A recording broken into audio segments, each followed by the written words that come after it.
The next player that I think we should probably discuss is Oli Skipp, because his story has been one of Norwich City's season. He has been, whenever I've sort of accidentally found myself on Norwich Twitter, I see a lot of Norwich fans sort of going, Oli Skipp he's the truth, he's the future, all of this, and I'm thinking, I'm not going to lie, I never saw that at Spurs, but clearly that there are times when players just, they find the niche and they find that role in a team which really helps them thrive. Has that sort of been the case with him at Norwich? Yeah, he's a really interesting one. I mean, I feel like I've said so many good things about him in recent weeks but that can be taken the wrong way, because I think what you've got there is a young guy who really desperate to play regular football and hadn't done it. So you don't entirely know what you're going to get. He wasn't even Norwich's first choice. Norwich wanted Ethan Ampadu as their holding midfielder, centre back, and he was dithering. So they're like, "Look, Oli wants to come." So I was like, "Okay, all right, well let's go with Oli then."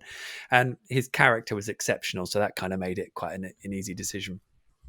And I think about the first few games, he was, the draw at Preston. He gave away the penalty, and someone just ran off his back for the other goal, and it finished 2-2. And you're like, he's a great player, but there's a few bits he's really got to learn here.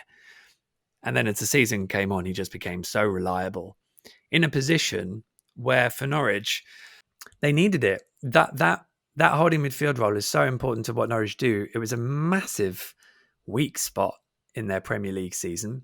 Alex Tettey is a Norwich legend and so highly thought of, and Norwich just couldn't get anyone close to his level, and that was it. That was a difficulty and an indictment of Norwich as a club in general, because I don't necessarily feel that the recruitment team completely failed, but maybe the people that they got in, Daniel Farke wasn't having, and so that makes it a collective failure between them. And I'm thinking of someone like Ibrahim Amadou at that point, who wasn't helped by the injury situation as centre back either.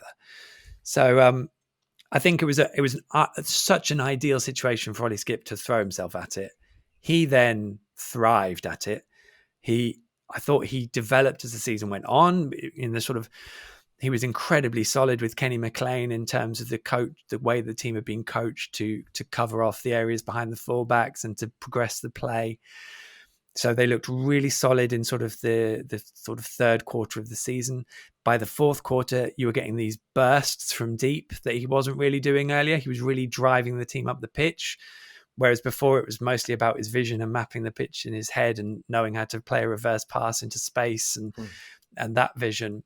So then you had this extra dynamic, and the penalty he won against Huddersfield was a key to that. He got his first goal as well, sort of in that second half of the season. And you just saw him sort of stepping on again. Now he's so young and he's got so much ahead of him, and he's got the right character and attitude that I do think he's got all sorts of levels, and he could keep surprising us and just get thrown into the Spurs team and then again just thrive. You never quite know until someone does it. But I still don't feel he's quite there to be playing at a Spurs team that wants to finish in the top 6, top 4 of the Premier League with whatever the changes are going to be there. Now, it may be an easy win for whoever the new manager is to come in and just go, oh, we'll just throw Oli in because, he's got a homegrown player there. The fans are desperate to see him play. But, I don't know if he's ready for that. I feel like he needs more Premier League football to adjust to a different level. He's still quite new. He's at a level where Max Aarons was when he first played in the Premier League, and all of those players. And they needed that season of mistakes in the Premier League to kind of kick on, really. So I do hope that at Tottenham, his personal development path and what's best for him isn't sacrificed because Spurs need, a win. An easy win, and whether that comes with it, that obviously comes with a risk. And again, I say it, he might be good enough, and he might just go, look, I've got it, and away he goes. And maybe part of me just wants him to be back at Norwich next year, because I fear what Norwich have got to do to kind of find another defensive midfielder to replace him, because it will be such a key role next year. So it's a tricky one, but I think he's such a good talent, and I think just watching him progress over these 10 months has been an absolute joy. And I think sometimes things just click, and that was definitely the case with Oli. Yeah, I mean, sort of from the sort of the games that I watched of him just before recording this podcast, it was kind of what you said. You know, early on in the season, it was that mapping out of the pitch. It was, you know, he was the yeah, I hate the term, and I absolutely hate the term, but the quarterback of this Norwich team. You know, he was very much, you know, who the midfielders and the defenders, they knew they could pass into him, and they knew that they would get it back, or they knew that it would go to a teammate. It wasn't as though, you know, you were putting it into a danger, and you know, you could give him all types of passes. You know, hospital passes that he'd, you know, just recycle and just make safe essentially.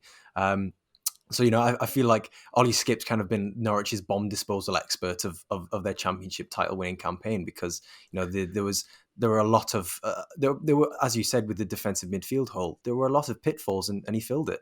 Yeah, I think that's a key point, really. I've probably glossed over a bit, is that his reading of danger was just phenomenal. So as good as he is with the ball and everything can do there, it was really the element without it. And Norwich's backline never really looked exposed, which when they do commit so many players forward has been an issue in the past, and I envisage it being an issue again next season.